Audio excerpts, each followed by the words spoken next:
தெய்வம் நின்று கொள்ளும், அரசன் நின்று கொள்வான். ஆனால் இப்போ இருக்கிற ஜட்ஜெல்லாம் வந்து பொண்ணுங்க எந்த பக்கம் நிற்கிறாங்களோ அந்த பக்கம் போய் நின்று ஆப்போசிட் இருக்கிற பசங்களை கொள்ளுவாங்க.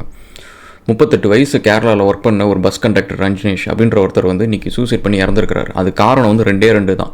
ஒன்று வந்து சுயநலம், அண்ட் இன்னொன்று வந்து கண்மூடித்தனமாக வந்து நியாயம் எந்த பக்கம் இருந்தாலும் எனக்கு கவலை கிடையாது, நான் வந்து செய்கிற வேலையை வந்து இப்படி தான் செய்வேன் அப்படின்னு சொல்லிட்டு கண்மூடித்தனமாக இருக்கிற ஒரு லெஜிஸ்லேஷன் சிஸ்டம். இதை பற்றி நம்ம பல வீடியோவில் நம்ம பேசியாச்சு. பட் இருந்தாலும் அறிவு வளர்கிற வரைக்கும் சொல்ல வேண்டியது நம்மளோட கடமை. Welcome to Astraglan. Thank you for all the love and support. வீடியோஸ்லாம் உங்களுக்கு பிடிச்சிருந்துச்சு அப்படின்னா மறக்காமல் சேனலை ஃபாலோ பண்ணுங்கள். அண்ட் அகெயின், இந்த மாதிரி ஒரு தப்பான ஒரு ஜட்ஜ்மெண்ட்டு, இந்தமாரி ஒரு ஒரு ஒரு அறிவுபூர்வம் இல்லாத ஒரு விஷயங்களை செய்கிறத வந்து திருத்துறதுக்கான ஒரு மசோதா வந்து மக்கள் வந்து பாஸ் பண்ணணும். அதில் வந்து மக்கள் வந்து தலையிடணும். இது வந்து எப்படி அப்படின்னு சொல்லிட்டு இந்த வீடியோட எண்டில் சொல்கிறேன். இந்தமாதிரி தப்பான ஜட்ஜ்மெண்ட் வந்து பாஸ் பண்ணுறது வந்து மக்கள் தடுக்கிறதுக்கான ஒரு சக்தி நம்ம உருவாக்கணும். ஸோ அது எப்படி பண்ணலாம் அப்படின்னு சொல்லிட்டு நான் வந்து இந்த வீடியோட எண்டில் சொல்கிறேன். ஸோ என்ன நடந்துச்சு அப்படின்னு பார்த்தீங்கன்னா, இந்த வீடியோவை பற்றி பேசுகிறதுக்கான ஒரே ஆள் நான் தான் நினைக்கிறேன். ஸோ ஏன்னா எல்லாருமே பேசுவாங்க, பேசிவிட்டு அடுத்த விஷயத்துக்கு போயிடுவாங்க. ஆனால் எனக்கு வந்து ஏன் இந்த விஷயம் பர்சனலாக எப்போ பார்த்தாலும் எனக்கு சொல்கிறேன், என் மேலே வைக்கிற ஒரு கம்ப்ளைண்ட் ஆனால் பசங்களுக்கு வந்து ஒருதலை பட்சமாக வந்து சப்போர்ட் பண்ணுறான் அப்படின்னு சொல்லிட்டு நான் சீரியஸாக சொல்கிறேன். பசங்களுக்கு சப்போர்ட்லாம் பண்ணல. எனக்கு வந்து அவங்க லைஃப்பில் அவங்க வந்து ஒரு ஃபேமிலிக்காக, கண்ட்ரிக்காக, சொசைட்டிக்காக கான்ட்ரிபியூட் பண்ணுறது வந்து பொண்ணுங்க பண்ணுறது கிடையாது. ஸோ உங்களுக்கு ஏன் ஈக்குவாலிட்டி இன்னும் உலகம் முழுக்க வரல அப்படின்னா, ஈக்குவலாக நீங்கள் கான்ட்ரிபியூட் பண்ணுறதில்ல, ஈக்குவலாக ரெஸ்பான்சிபிலிட்டி எடுத்துக்கிறதில்ல, ஈக்குவலாக அக்கௌண்டபிலிட்டி எடுத்துக்கிறதில்ல. நீங்கள் ஒன்றா சொல்லாதீங்க, எங்கள் அம்மா எனக்கு வேலை செஞ்சாங்க சின்ன வயசில், எங்கள் அம்மா ஒரு ஆளாக இருந்து ஃபேமிலியை ரன் பண்ணாங்க அப்படின்னு சொல்லிட்டு நீங்கள் சொல்லாதீங்க. அப்படி பார்த்தா உலகம் முழுக்க வந்து ஆம்பளைங்க வந்து 99% வந்து ஹை ரிஸ்க் ஜாப்ஸ் பண்ணிட்டுருக்காங்க. ஸோ இந்த கதையெல்லாம் நம்ம அப்புறம் பார்ப்போம். ஸோ இப்போ முதல்ல என்னென்னு பார்ப்போம். ரஜினேஷ் அப்படின்னு சொல்லிட்டு 38 வயசு பஸ் கண்டக்டர் கேரளாவில் ஒர்க் பண்ணிட்டுருக்கிறாரு. அவரோட எவ்ரிடே வந்து அவரோட வேலையை வந்து அவ்வளோ ரசித்து செய்கிறாரு. ஸோ அந்த வேலையில் வந்து அவர் பயணத்தில் நடக்கிற எல்லா விஷயத்தையும் ரீல்ஸாக எடுத்து வந்து வீடியோஸ் போட்டுட்ருக்கிறாரு. அவர் பஸ்ஸில் வரவங்க எல்லாருமே அவருக்கு ரொம்ப பிடிச்சிருக்கு, எல்லாருமே ரொம்ப நல்லா அவர்கிட்ட பேசுகிறாங்க. அவர் வீட்டை சுற்றி இருக்கிறவங்க எல்லாருக்கும் அவர் மேலே வந்து நல்ல மரியாதை இருக்குது.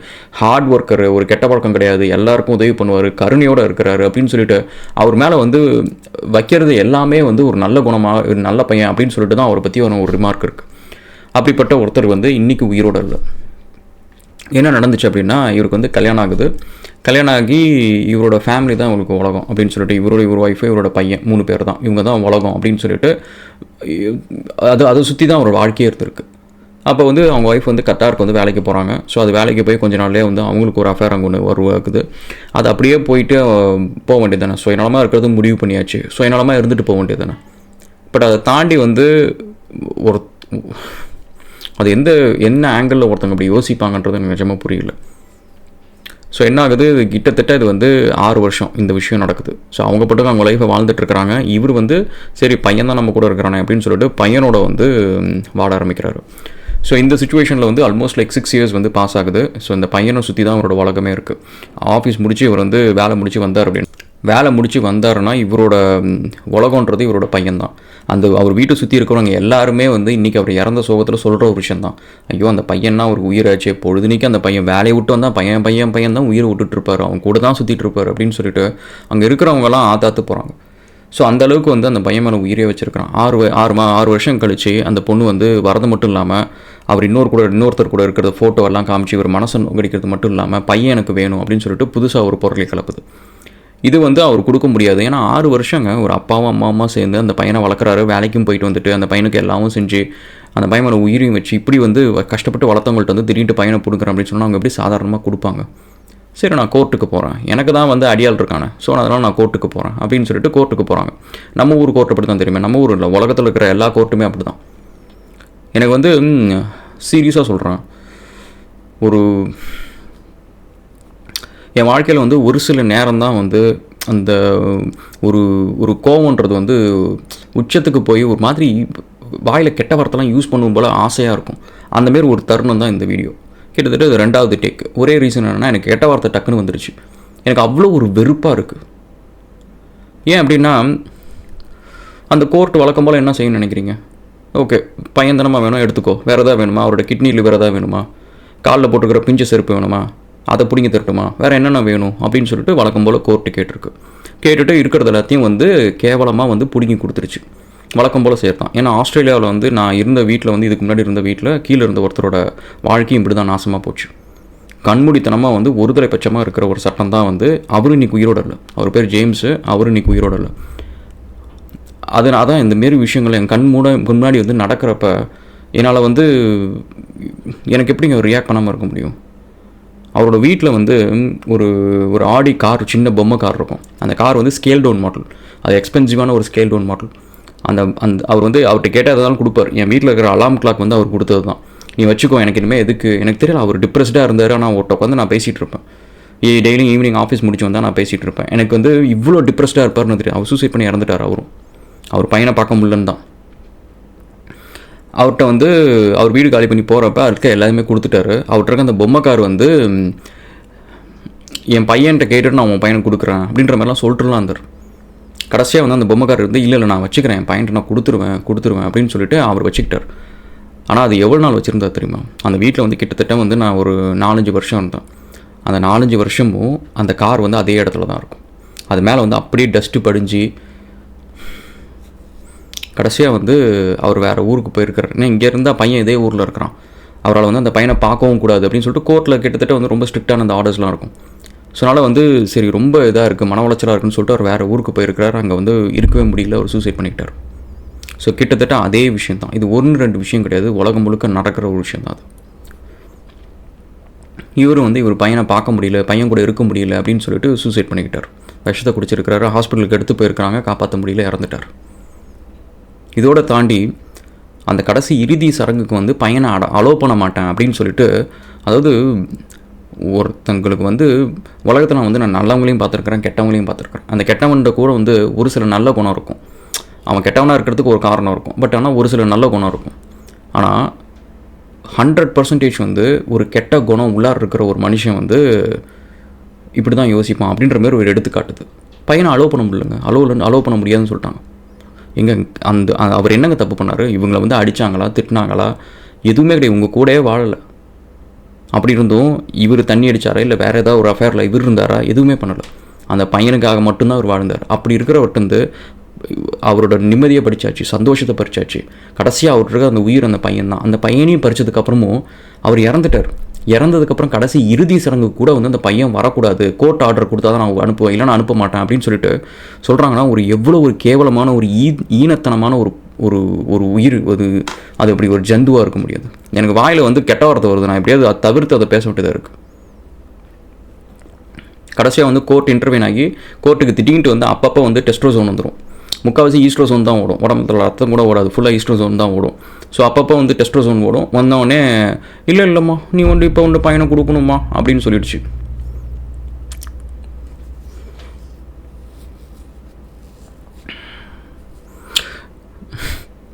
இந்த உலகத்துக்கு வந்து நான் கடைசியாக ஏதாவது ஒன்று பண்ணும் அப்படின்னா என்னை வந்து ஒரு டிக்டேட்டர் ஆக்குங்க, ஓகேவா? இந்தமாரி தப்புக்கு உடந்தையாக இருந்தவங்க எல்லாத்தையுமே ஒரு நேம் எல்லாத்தையும் எடுத்து வச்சு அவங்க இனமே இருக்கக்கூடாது. நான் சொல்கிறது வந்து கோவத்தின் உச்சத்தில் இருக்கிறேன். ஏன் அப்படின்னா மற்றவங்களுக்குலாம் இது ஒரு கண்டென்ட், இந்தமாரி ஒரு வீடியோ அதை போட்டுட்டு போயிடுவாங்க.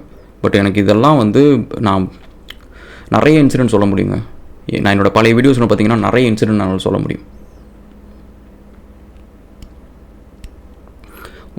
பொறுப்பாக வேலைக்கு போகிற ஒவ்வொரு பையனும், வேலை போயிடுச்சுன்னா பதற ஒவ்வொரு பையனும், காலங்காத்தால் மழையோ இடியோ வெயிலோ போய் நின்று எப்படியாவது இந்த வேலையை எப்படியாவது தக்க வச்சுக்கணும், வேலைக்கு எப்படியாவது போகணும், இந்த மாதம் பில் எப்படியாவது கட்டணும் அப்படின்னு ஓடுற ஒவ்வொரு பையனும் அந்த ஃபேமிலியை உயிராக நேசிக்கிறான். அது ஒரு ரீசனுக்காக மட்டும்தான். அது இல்லை அப்படின்னா பசங்களுக்கு வந்து ஒரே ஒரு ரூமு, ஒரு பைக்கு, ஃப்ளோரில் ஒரே ஒரு பெட்டு, டிவி, சாப்பாடு, இதை தாண்டி அவங்களோட தேவை எதுவுமே இருக்காது. மிச்சம் அவங்க வீட்டில் இருக்கிற எல்லா லக்ஸுரி ஐட்டமும் ஃபேமிலிக்காக அவன் செய்கிறது தான், அவனுக்காக கிடையாது. இந்த உலகத்தில் வந்து 99% of the high risk jobs பண்ணுறது எல்லாம் பசங்க தான்.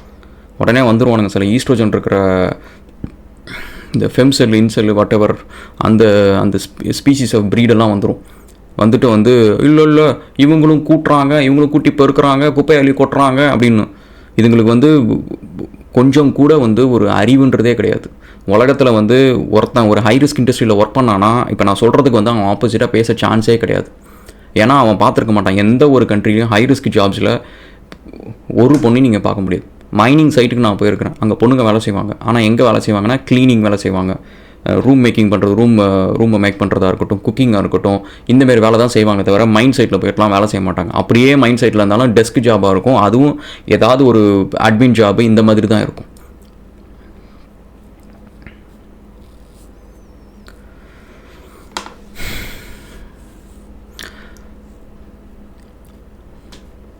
ஒன்றும் இல்லைங்க.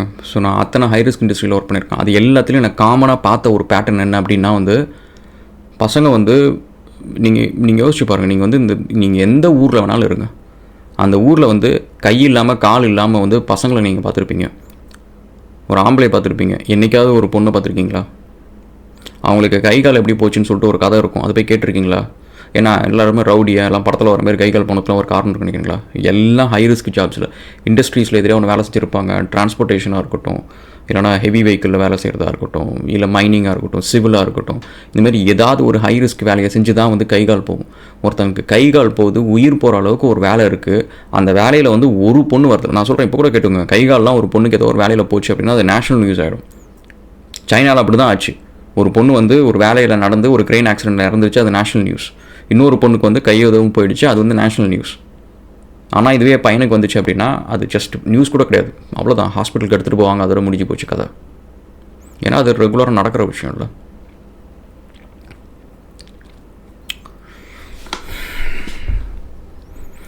ஸோ இதுக்கு என்ன சொல்யூஷன் அப்படின்னு பார்த்தீங்கன்னா, லெஜிஸ்லேஷன், சட்டம் அப்படின்றது வந்து ஜெண்டர் பார்க்காம நியூட்ரலாக இருக்கணும். நான் ஒரு ஜெண்டருக்கு சிம்பாக இருப்பேன் அப்படின்றது சட்டம் கிடையாது, அது பேர் சிம்பு. ஸோ அப்படிலாம் சட்டம்லாம் இருக்கக்கூடாது. சட்டம்ன்றது வந்து நியாயம் எந்த பக்கம் இருக்குதோ அந்த நியாயம் பக்கம் தான் இருக்கணும். கண்மூடித்தனமாக வந்து சிம்பாக இருக்கிறது பேர் சட்டம் கிடையாது, அது அசிங்கம். நான் சொல்கிறது வந்து என்றைக்கு நான் வந்து இந்த கண்டெப்ட் ஆஃப் கோர்ட் அப்படின்னு இருக்குல்ல, எதில் அது வந்து என்னை தூக்கி ஜெயிலில் போட்டாலும் பரவாயில்ல. ஆனால் அப்படி ஒரு போடுறாங்க அப்படின்னு சொன்னால் அன்றைக்கி நான் வந்து என் வாயில் வர வேண்டிய வார்த்தைங்க எல்லாமே வந்துடும்.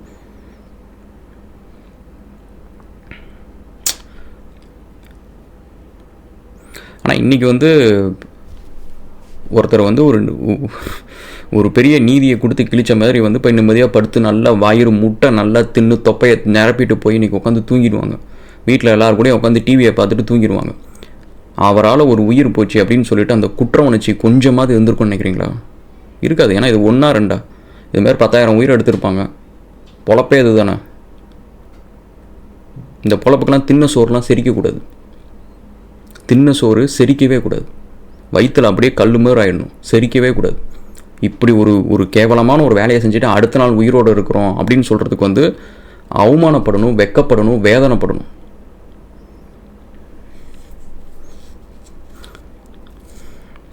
அட்டுல் சுபாஷ் அப்படின்னு சொல்லிட்டு ஒருத்தர் வந்து பக்கமாக எழுதி வச்சுட்டு வீடியோவும் கொடுத்துட்டு என்னை இப்படிலாம் வந்து டார்ச்சர் பண்ணி என்னை கொலை பண்ணுறாங்க அப்படின்னு சொல்லிட்டு சொல்கிறாங்க. கடைசியாக என்னாச்சு? வழக்கம் போல் ஒரு ட்ராமா நடந்துச்சு. அந்த பொண்ணு அதுக்கப்புறம் இப்போ வேலைக்கு போயிடுச்சு.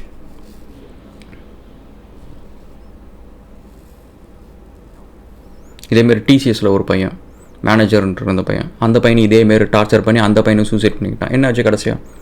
ஒன்றும் பண்ண முடியல. நீ போய் வேலையை பாருமா, இந்த கொலை கேஸ்லாம் நாங்கள் பார்த்துக்குறோம், அந்த வேலையை செய்கிறதுக்குன்னா நாங்கள் இருக்கிறோம்.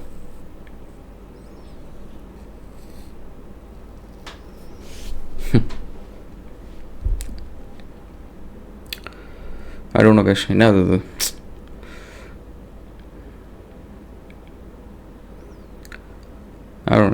எனக்கு என்ன சொல்கிறதுனே தெரில. இதுக்கு இப்போ என்ன தான் சொல்யூஷன் என்னை கேட்டால், நம்ம வந்து எல்லா மக்களுக்கும் வந்து ஆதார் கார்டு கொடுக்குற மாரி ஆதார் கார்டு பேஸ்டு வந்து எல்லாத்துக்கும் ஒரு ஆப் ஒன்று கொடுக்கட்டும். அதில் வந்து இந்தியாவில் நடக்கிற எல்லா கோர்ட்டு கேஸ் எல்லாத்தையுமே வந்து அவங்க லைவாக பார்க்கட்டும். பார்த்துட்டு அந்த கோர்ட்டோட எவிடன்ஸ் எல்லாத்தையுமே அவங்களையும் பார்த்துட்டு அந்த கோர்ட் கேஸ் வந்து ஃபாலோ பண்ணிவிட்டு அதில் இத்தனை மணி நேரம் கோர்ட் கேஸை ஒருத்தவங்க வந்து ஃபுல்லாக உட்காந்து பார்த்துருக்குறாங்க அப்படின்னா அவங்க வந்து அதுக்கு வந்து ஒரு ஜட்ஜ்மெண்ட் கொடுக்கட்டும். மக்கள் தீர்ப்பு மகேசன் தீர்ப்பு அப்படின்ற மாதிரி இருக்கட்டும். மெஜாரிட்டி மக்கள் வந்து எனக்கு தெரிஞ்சு வந்து நியாயமாக இருப்பாங்க அப்படின்றது தான் என்னோட இது. ஒரு ஆள் வந்து தனக்கு தெரிஞ்சதெல்லாம் மட்டும் கரெக்ட் அப்படின்னு நினச்சிட்டு தப்பாக தண்டனை கொடுக்கறதுக்கு மக்கள் வந்து மெஜாரிட்டி மக்கள் வந்து 3/4 நேரம் 99% I believe that they give based on கரெக்டான விஷயம் எதுவும் அதுக்கு தான் கொடுக்க போகிறாங்க. நியாயமாக தான் இருக்க போகுது. ஒரு கலெக்டிவான ஜட்ஜ்மெண்ட் கரெக்டாக இருக்கும் அப்படின்றதுனால இந்த ஜூரி மெத்தட் மாதிரி வந்து மக்கள் வந்து பிளாக் செயின் பேஸில் வந்து அவங்க ஆதாரை வந்து ரெஜிஸ்டர் பண்ணிவிட்டு எல்லோரும் வந்து ஓட் கேஷ் பண்ணட்டும். இது வந்து இதுக்கு தண்டனை வந்து இது கொடுக்கலாமா வேணாமா அப்படின்னு சொல்லிட்டு ஆப்ஷன் வச்சு கொடுக்கட்டும். அதுபடி வந்து தண்டனை கொடுக்கட்டும். அப்படி கொடுத்தோன்னு வச்சுக்கோங்க, யாராக இருந்தாலும் நியாயம் கிடைக்கிறதுக்கான சான்ஸ் இருக்குது. இது ஏன் நான் பிளாக் செயினில் சொல்கிறேன் அப்படின்னா, அது எல்லாமே 100% ஓப்பனாக இருக்கும். ஸோ டிரான்ஸ்பரன்சி இருக்கும். ஸோ அதை வந்து பின்னாடி போயிட்டு நம்ம வந்து எதுவுமே வந்து டேம்பர் பண்ண முடியாது.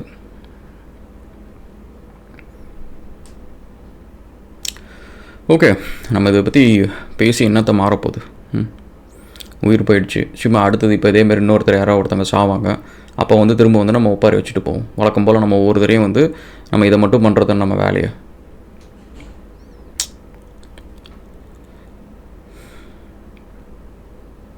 அருணகேஷ், நம்ம வந்து நிம்மதியாக வாழ்கிற ஒரு ஒரு ஒரு லைஃப்பில் இன்னும் ஒருத்தரால் வந்து இதேமாரி நிம்மதியாக வாழ்கிறதுக்கான எல்லா தகுதியும் இருக்குது. அவர் எந்த தப்பும் பண்ணலை. அப்படி இருக்கிற ஒருத்தரை வந்து இன்றைக்கி இறந்து போகிற அளவுக்கு ஒரு உலகம் அந்தமாரி இருக்குன்றதை நினச்சி நம்ம நிஜமாக சொல்கிறேன், நம்மளுக்கு அவமானப்படணும். நம்மளுக்கு வந்து கோபம் வரணும். தப்பு நடக்குது. இந்த தப்பு வந்து கெட்டவங்களுக்கு வந்து சப்போர்ட் பண்ணுற மாதிரியும் நல்லவனை வந்து கொல்ற மாதிரியும் ஒரு தப்பு நடக்குதுன்றது ரொம்ப கொடூரமான ஒரு விஷயம். அது தொடர்ந்து நடந்துகிட்ருக்கு. அருணகேஷ், சரி, இதை பற்றி நீங்கள் என்ன நினைக்கிறீங்க அப்படின்னு சொல்லிட்டு நீங்கள் சொல்லுங்கள். அண்ட் எப்படி தானே எதுவும் மாற போகிறது கிடையாது. ஸோ நம்மளும் வழக்கம் போல் இது ஒரு கண்டென்ட்டு தான், அவ்வளோதானே. போகலாம், நம்ம அடுத்தது கடந்து போகலாம். சரி, okay. So will check another video. So அதனால் நீங்கள் உங்கள் வாழ்க்கைக்கு வந்து நீங்கள் ஒரு துணைவியை தேடுறீங்க, இல்லை நீங்கள் பையனோ பொண்ணோ whomever it is guys, உங்கள் லைஃபுக்கு ஒரு கம்பானியன்ஷிப்பை தேடுறீங்க அப்படின்னா, உங்கள் லைஃப்பில் வந்து நீங்கள் 1000 டெஸ்ட்டு வச்சுட்டு நீங்கள் ஒருத்தங்களை கல்யாணம் பண்ணுங்கள். கல்யாணம் பண்ணிவிட்டு 1000 டெஸ்ட்டு வைக்காதீங்க. உங்களோட கஷ்ட நஷ்டத்தில் வந்து கூட நிற்கிறாங்களா அப்படின்னு பாருங்கள். தோளுக்கு தோல் நின்னாங்கன்னா அவங்க கம்பெனியன். கஷ்ட நஷ்டத்தில் நிற்கலை அப்படின்னா தேவையே கிடையாது. நீங்கள் தனியாக இருக்க பழகிக்கோங்க. இப்போ இருக்கிற லைஃப் வந்து முன்னாடி வந்து பார்க்குறதோ இல்லை படத்தில் அவங்களை ஏமாத்துற மாதிரி வைக்கிறதோ அதெல்லாம் கிடையாது. படத்தில் வந்து அவன் 1000 காட்டுவான் அவனோட பொருளை வைக்கிறதுக்காக. ஸோ அதனால் நீங்கள் அதெல்லாம் பார்த்துட்டு மயங்கிட்டு நீங்கள் வந்து இந்த பசங்களோட எண்ணம் இது எனக்கு என்ன சொல்கிறது, நான் அவங்களுக்கு வந்து கஷ்டப்பட்டு வேலை செஞ்சு காசு சம்பாதிச்சதுக்கப்புறம் அவன் கொண்டு போய் கொட்டணும்னு நினைக்கிறது வந்து அவனோட ஃபேமிலியில் தான். ஃபேமிலியோட சந்தோஷத்தில் தான் அவன் வந்து பார்க்கணும்னு நினைக்கிறான். அவனுக்கு என்ன, சரி அவனுக்கு ஒரு கார் வாங்கிட்டான், ஒரு வீடு வாங்கிட்டான், பைக் வாங்கிட்டான். ஸோ இதை தாண்டி அவன் வேறு என்னத்தை வாங்குவான்? அவனுக்கு என்ன தேவைப்படுன்னு நினைக்கிறீங்க? அவனோட சந்தோஷமே வந்து அவன் ஃபேமிலி சந்தோஷமாக இருக்கிறத பார்க்குறதுக்கு தான். இன்றைக்கி உலகம் முழுக்க வந்து 50 டிகிரி 55 டிகிரி வெயிலில் வந்து ஒருத்தன் வந்து ஒரு பாலைவனத்தில் போயிட்டு வேலை செஞ்சிட்ருக்கிறான், கல் உடச்சிட்ருக்கிறான். அண்டு அங்கே மைனிங் சைட்டு இங்கே சைட்டுன்னு போயிட்டு ஒரு 800 மீட்ரு கிரவுண்டுக்கு கீழே வந்து வேலை செய்கிறான். எப்போ அது சரிஞ்சு விழுந்து அவன் மண்ணோட மண்ணாக போவான்னு தெரியாது. போனால் ஒரு நியூஸும் வராது. முன்னாடிலாம் வரும், இப்போலாம் வரது கூட கிடையாது தெரியுமா? ஏன்னா அந்த நியூஸ்லாம் பப்ளிஷே பண்ணக்கூடாதுன்னு இருக்குது. கவர்மெண்ட் வந்து அந்த நியூஸ் வந்து ப்ரெஸ்க்கு லீக்கே பண்ணக்கூடாதுன்னு இருக்குது. ஏன்னா இப்போ மைன் சைட்ஸ்லாம் வந்து உலகம் முழுக்க வந்து நிறைய கவர்மெண்ட்டுக்கோ ஓண்டாக இருக்குது. ஸோ அந்த நியூஸ்லாம் பெருசாக வந்து உங்களுக்கு மீடியாலாம் வராது. ஸோ இந்தமாரி இவ்வளோ ரிஸ்க் எடுத்து ஒரு இண்டஸ்ட்ரியல் ஆக்சிடென்ட்ஸ் எடுத்துக்கோங்க. ஒவ்வொரு நாள் நீங்கள் கவர்மெண்ட் ஹாஸ்பிட்டலுக்கு கால் பண்ணி கேளுங்க, எத்தனை இண்டஸ்ட்ரியல் ஆக்சிடென்ட்ஸ் நடக்குதுன்னு பாருங்கள். எத்தனை பேருக்கு கை போகுது, கால் போகுது, உடல் நசுங்கி உயிர் இழக்கிறாங்க அப்படின்றத பாருங்கள். இதெல்லாம் 100% பசங்க தான். பொண்ணுங்களுக்கு வந்து ஈக்குவாலிட்டி வேணும் வெறும் ஏசி இருக்கிற ஒரு இடத்துல மட்டும் உட்காந்து ஈக்குவாலிட்டி கேட்டால் கடைசி வரைக்கும் ஈக்குவாலிட்டி நடக்காது. ஆப்கானிஸ்தானில் என்ன நடக்குது? எனக்கு போய் ஸ்கூலுக்கு விட்றா அப்படின்னு கேட்டால் அவன் வாயிலே சுட்றான் தாலிபான். அதை கேட்குறதுக்கு எந்த ஃபெமினிஸ்டாவது கேட்டாங்களா? எந்த ஃபெமினிஸ்டாக வாயை திறந்தாங்களா? திறக்க மாட்டாங்க. இப்படி திறக்காமல் இருந்தால் என்ன ஆகும்? அடுத்தது அது இங்கே நடக்கும். இங்கே நடக்கிறது அடுத்தது வந்து ஸ்ரீலங்காவில் நடக்கும். ஸ்ரீலங்கா நடக்கிறது ஆஸ்திரேலியாவில் நடக்கும். ஆஸ்திரேலியா நடக்கிறது லண்டனில் நடக்கும். எல்லா இடத்துலையும் நடக்கும். அப்போ எவ்வளோ நாளைக்கு உங்கள் பொழப்பு ஓடும்? ஈக்குவலாக நீங்கள் ஒரு கான்ட்ரிபியூஷன் பண்ணுற வரைக்கும், ஈக்குவலாக ரெஸ்பான்சிபிலிட்டி அக்கௌண்டபிலிட்டி எடுத்துக்கிற வரைக்கும் ஈக்குவாலிட்டின்றது கிடையாது. இன்றைக்கி உங்களுக்கு கொடுத்த ஈக்குவாலிட்டின்றது உங்களுக்கு அவங்க கொடுத்தது. இன்றைக்கி வந்து நீங்களே யோசிச்சு பாருங்க. நான் கேட்குற கேள்விக்கு நீங்கள் ஹானஸ்ட்டாக பதில் சொல்லுங்கள். 100% பசங்க வந்து பொண்ணுங்களுக்கு எந்த ஒரு உரிமையும் கொடுக்கக்கூடாது அப்படின்னு சொன்னாங்க முடிவு பண்ணிட்டாங்கன்னா, அந்த முடிவை மாற்றுறதுக்கான இந்த உலகத்தில் வேறு யாரால் முடியும்? சிங்கத்தால் முடியுமா? இல்லை ப்ளூ வேலால் முடியுமா? யானையால் முடியுமா? இல்லை உங்கள் கடவுளால் தான் முடியுமா? கடவுளே எல்லாமே மனுஷன் படைச்சது தான், ஆம்பளைங்க படைச்சது தான். அதனால தான் அதுங்க எல்லா வெர்ஷன் ஆஃப் த கடவுளுமே வந்து பொண்ணுங்களை அடிமைப்படுத்தி தான் இருக்குது. எனிவே அது உங்களுக்கு புரிய போகிறதில்ல. பொண்ணுங்க அவ்வளோ புத்திசாலியாக இருந்தாங்கன்னா எப்படி இதெல்லாம் வந்து ஒத்துட்ருப்பாங்க?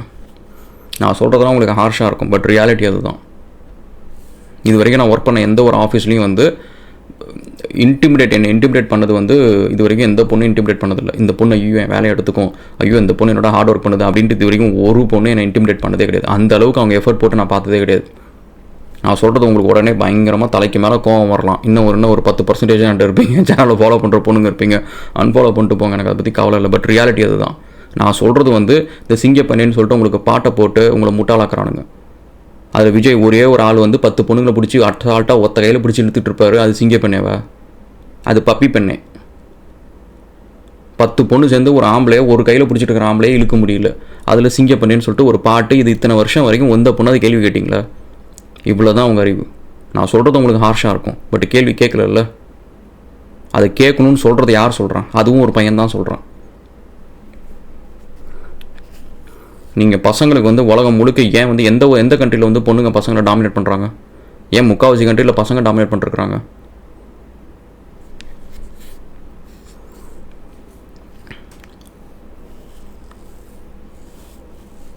ஸோ அதனால் இந்த ஈக்குவாலிட்டி ஃபெமினிசம் அப்படின்னு சொல்லிட்டு உங்களை ஏமாற்றிட்டு இருக்காதிங்க, ஓகேவா? ஈக்குவாலிட்டி வேணும் அப்படின்னா இந்தமாரி ஒரு சட்டத்திட்டம் ஒன்று இருக்குன்னா நியாயன்றது ஈக்குவலாக இருக்கணும் அப்படின்னு சொல்லிட்டு நீங்களும் போராடுங்க. இப்போ இன்றைக்கி வந்து அந்த பையனுக்கு வந்து ஒரு அநியாயம் நடந்து அந்த பையன் இறந்து போயிருக்கான். இதுக்கு எந்த ஃபெமினிஸ்ட் வாயை திறந்தாங்கன்னு நினைக்கிறீங்க? இதே ஒரு பொண்ணாக இருந்தால் பொத்துக்கிட்டு வந்துடுவாங்க. எந்த ஃபெமினிஸ்ட் பையன் வந்து வாயை திறந்தான்? எந்த ஃபெமினிஸ்ட் பொண்ணு இதுக்கு வாயை திறந்து சொன்னிச்சு இது தப்பு இதுன்ட்டு? ஏன்னா அவங்களுக்கு இது சாதகமாக இருக்குது, அவங்க எப்படி வாயை திறப்பாங்க? ஆனால் ஃபெமினிஸ்ட் பொண்ணுங்க வாயை திறக்காமல் இருக்கிறது கூட நான் ஒத்துக்கிறேன். ஆனால் ஃபெமினிஸ்ட் பசங்க வாயை திறக்காமல் இருக்கிறது பார்த்தீங்களா? அவங்களே ஏமாற்றிட்டு இருக்கிறானுங்க. அவனுக்கு பொண்ணு நினச்சி ஏமாற்றிட்டு இருக்கிறானுங்க. அவனுக்கு ஃபெமனாக இருக்கிறானுங்களே தவிர அவனுங்க ஃபீமேல் கிடையாது. அதை அவங்களா போய் புரிய வைங்க. இவங்களை கூப்பிட்டு எனக்கு டிபேட்டு கூப்பிடுங்கன்னு சொல்லிட்டு இருந்தோம். வாங்க யாராவது வாங்க, அந்த ஃபெமினிஸ்ட் யாராவது வாங்க, நான் பேசணும் அப்படின்னு சொல்லிட்டு. ஒருத்தரும் வரமாட்டாங்களே.